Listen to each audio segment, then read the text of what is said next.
Hi there, I wanted to show you a couple things today. I'm going to be working in the key of D. The key of D has two sharps, and those sharps are F sharp and C sharp. So the first thing we're going to do is we're just going to work through the D major scale on one string. It's a really easy way to see how the notes of a major scale work together when you play them on one string. And not only that, it's easier to kind of hear how the pattern of the scale emerges. So we're going to play the D major scale all on the D string, nice and convenient, right? So we're going to start at the open D, and we're going to end at the double dot. In this case, the bar here, this fret marker here. And we're just going to play the notes in between.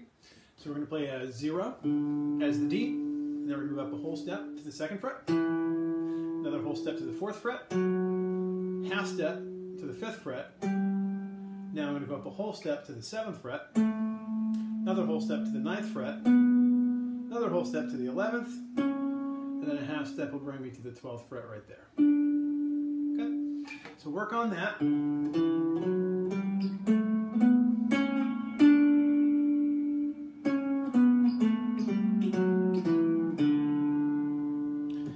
I find something that makes it sound a little bit more musical and is actually easier on the hand is to include the open D in between each note. So you go 0, 2, 0, 4, 0, 5, 0, 7, 0, 9, 0, 11, 0, 12, and then you can work backwards with that. And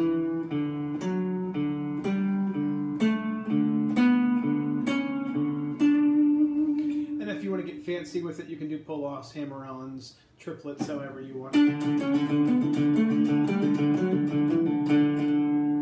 If you want to take it a step further, you can start to create patterns where maybe I'm going to descend 3 notes, go up 1 note, and then descend, and then go up 1, and then descend.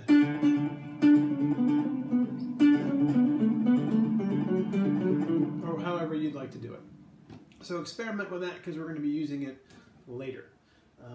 The other thing that I wanted to work on was the D major 7 arpeggio. So the notes in a D major 7 arpeggio are the same notes that are going to be in a D major 7 chord. If that doesn't mean anything to you, all you're going to do is play a D chord, a D major chord, and you're going to add in a C sharp, which is the major 7th of D.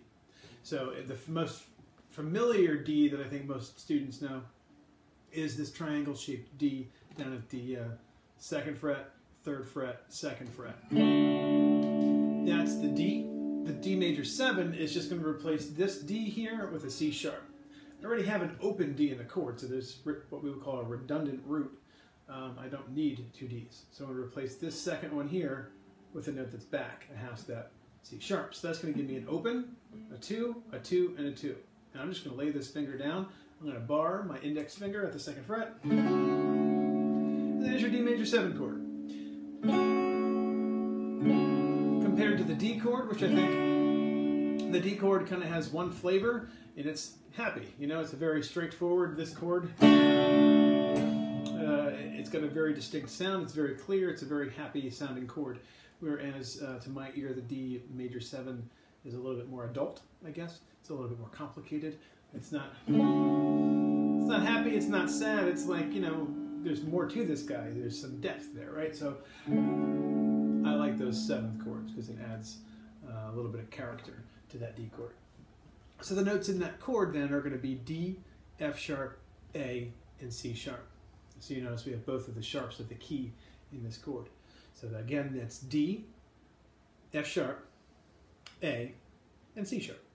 And I'm going to play the D major 7 arpeggio in a very specific way. I'm going to descend from the D, my root, and I'm going to get that at the 10th fret of the E string. So there's my D. And then I'm going to get the C sharp from right behind it with my ring finger. All right, so far, I got D and C sharp. The fingering is kind of important. It's just going to set your hand up to do the things that we needed to do by using pinky to 3rd finger. It's not that you can't use other fingerings, but, you know, if you can use your pinky, why not? So I'm going to go D, 10th fret, C sharp, 9th fret. I'm going to grab the A on the B string there, that's the 10th fret. Now on the 2nd string, okay, 10, 9, 10. Now I'm going to get an F sharp from the 7th fret on that same B string. Okay? So I got 10, 9, 10, 7.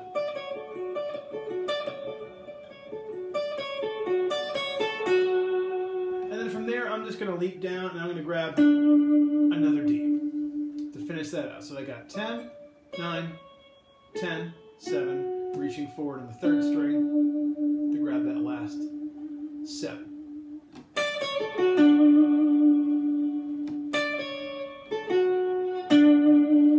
Now, if you really want, you can reach back and you can grab the C sharp that's right behind there by sliding. Entirely up to you.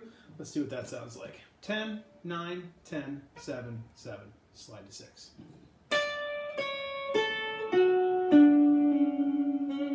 Sounds kind of mysterious. All right, so there you have it. I have a D major scale with some open strings in it. And that was just a random pattern.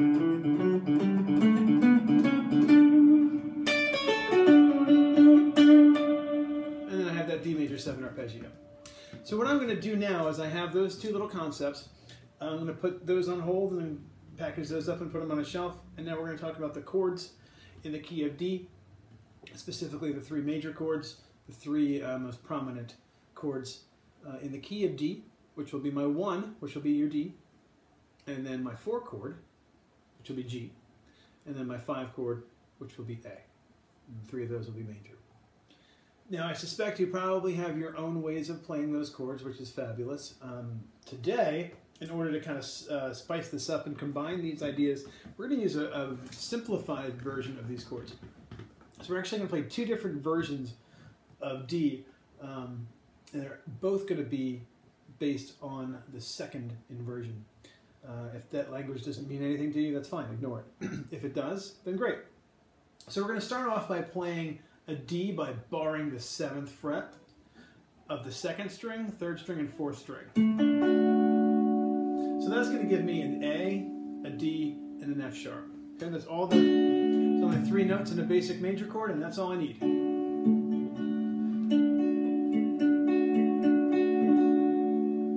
Alright, so there's my 1 chord, my D major. From there, I'm going to reach back, and I'm going to use an A minor type of grip, right? That's this guy here, but I'm doing that on the 7th fret, the 7th fret, and the 6th fret of the 5th string, 4th string, and 3rd string, respectively. So that's an A minor looking and feeling chord, but it certainly doesn't sound like an A minor. And that's actually your A major. If you're used to playing, you know, the regular bar chords at A, I'm really just using these 3 notes. If that's confusing to you, ignore it and just stick with this. 7, 7, 6. But just know that this is based off of the inside of the traditional full bar chord. So we're playing very simplified versions of this. So I'm going to hop back and forth between my 1 chord and my 5 chord. And that's about as simple as a chord progression can get. 1 to 5, 1 to 5, 1 to 5. A lot of folk tunes, traditional American tunes are just 1 and 5.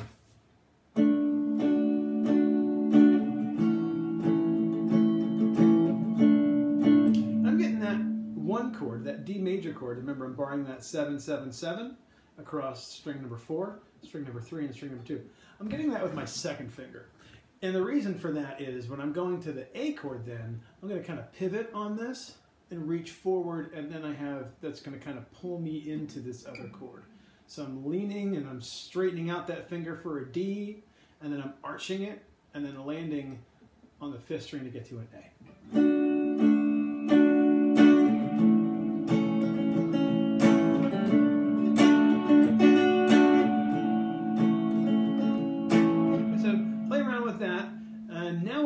Is we're going to grab that D major 7 arpeggio off the shelf, and we're going to connect those 2 chords using the D major 7 arpeggio.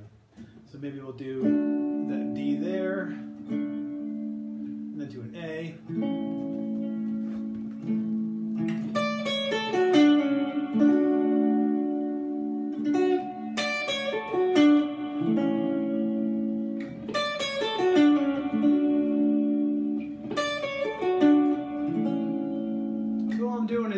times I'm running through that.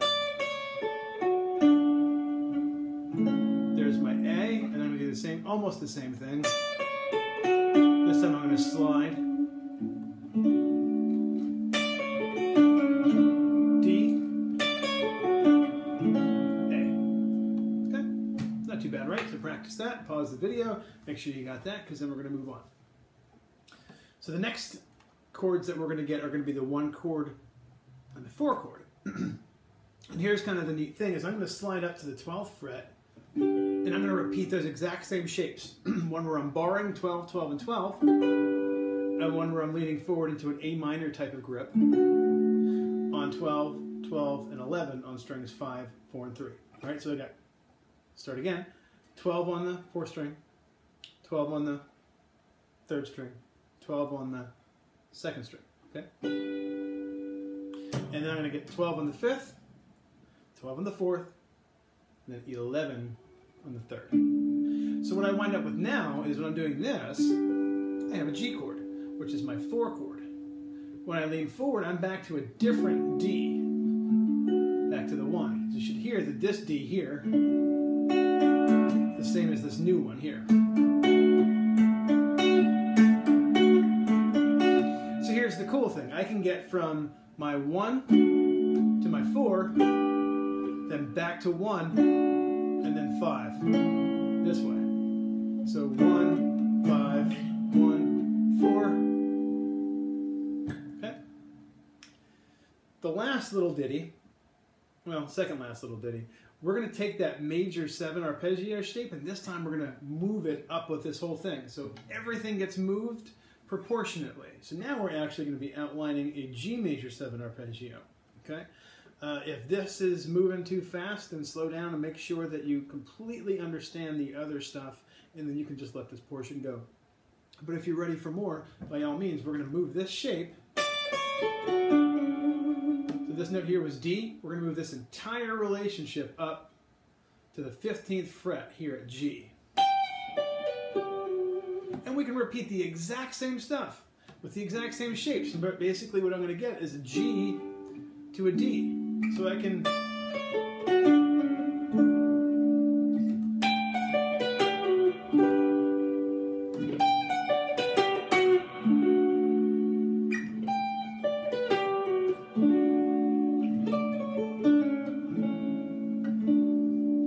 So I'm just taking a D major 7 arpeggio at the 10th fret,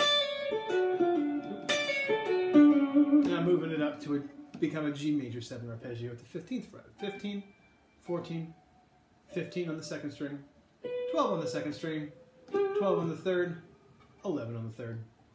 Not too shabby, right? So we'll practice moving back and forth however you'd like. You can stay down here at the 7th fret. There's my 1 chord. You can practice just moving the chords at first, which is something I definitely recommend. So let's strum this shape here, this bar shape on a D. We'll strum that 8 times to imply 2 measures. Then we'll shift that bar all the way up to the 12th fret, and we'll strum that 8 times, implying another 2 measures. Then we're going to change grips, and this will be a D chord again. We'll do that for 8 beats, or 2 measures. And then we'll slip that sucker down to the 7th fret, and then we'll finish out with the 2 measures there on the 5 chord, the A. All right, so what we got basically is we're going to do the same shape starting at 7. I'm going to slide that same shape up to 12. I'm going to change shapes, changing strings at 12 and then sliding down to 7. All right, here we go. Nice and slow. 1, 2, 3, 4. 1, 2, 3, 4. 1, 2, 3, 4 up to 12. 2, 3, 4. Again. 1, 2, 3, 4. Change shapes. 1, 2, 3, 4. Again. 1, 2, 3, 4. Down to 7. 1, 2, 3, 4. 1, 2, 3, 4. So I just finished that out there in a D. All right. So now all we're going to do is we're going to take that D major scale off the shelf. Remember with the opens, and I'm going to use little bits and pieces of this to connect on that second measure, those second 4 beats, I'm going to connect this chord by kind of climbing up. So what we would get would be a 1, 2, 3, 4, 1 and 2 and 3 and 4 and 2, 3, 4. 2, 3, 4.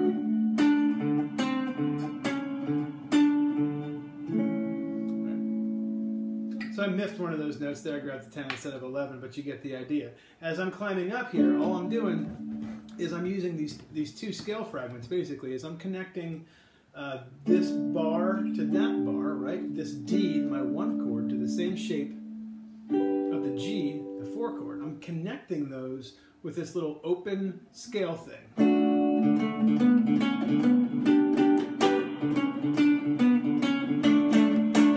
So you can go back and forth and figure out how do you want to connect that D to that G, how many beats do you want to use, what kind of rhythm are you going to use. You can get fancy or you can keep it simple.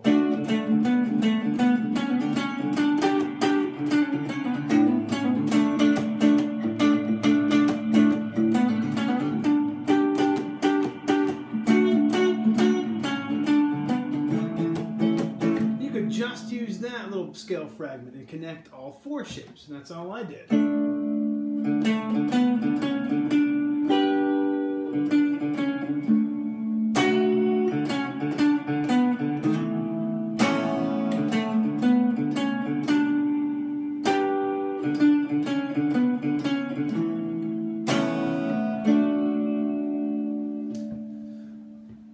Another thing that you can do is, as you're ascending there, use your the small portion of that D major scale on 1 string, use that as you're descending to the same shape. And then when you're changing from the barred shape to the A minor type grip, use your major 7 arpeggio. All right, so this is a way to tie it all together in a nice, neat little package. We're going to start here at the 1 chord. Now I'm at the 4. Now I'm going to use my G major 7 arpeggio. Now I'm on the D chord. Now I'm going to descend again with that pull off on the open string deal. And now I'm going to finish it out with the D major 7 arpeggio.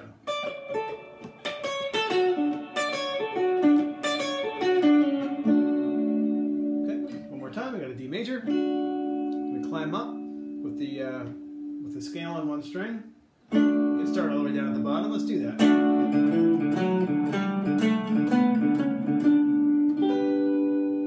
I'm going to use the G major 7 arpeggio.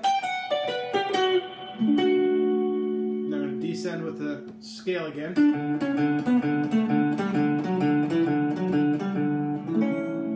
Now I'm going to finish it out with the D major 7 arpeggio, landing on a D major chord.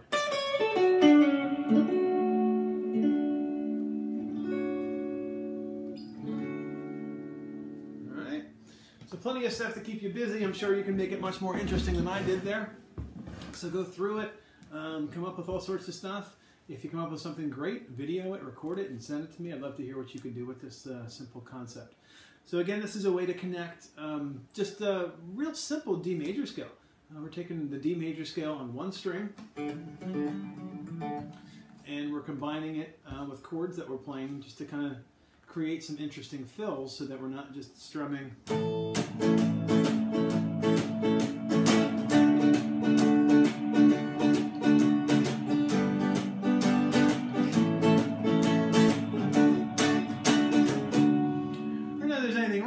But if you've been doing that for a long time and you're ready to do something that's a little bit more intricate, we're actually simplifying the chords.